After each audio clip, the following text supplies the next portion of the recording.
Il vaut mieux prévenir que guérir, c'est pourquoi aujourd'hui je vais vous parler de comment éviter les pollens.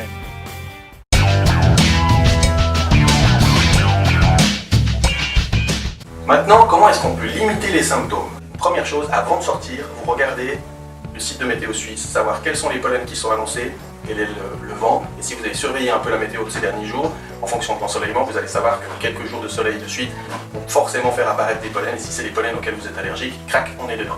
Donc on évite les sorties à ce moment-là. Si vous sortez quand même, vous pouvez enlever vos vêtements quand vous arrivez à la maison.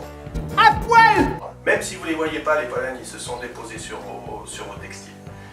L'autre chose que vous pouvez faire, par exemple, si vous avez des cheveux longs, un gros brassage devant, beaucoup de pollen qui sont donc dispersés dans la nature et dans vos cheveux, rincez-vous les cheveux avant d'aller vous coucher en tout cas, ou quand vous rentrez à la maison.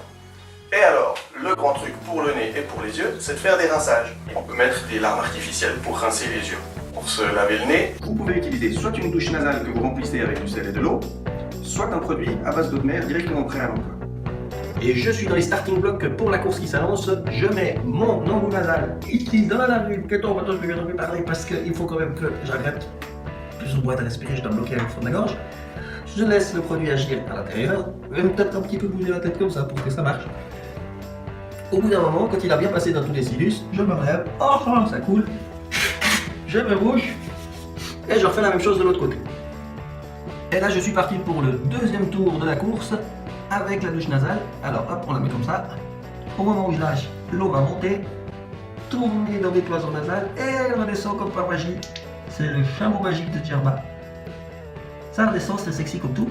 Ce qui est rigolo, c'est que quand on parle, ça coule plus. La goutte de tête.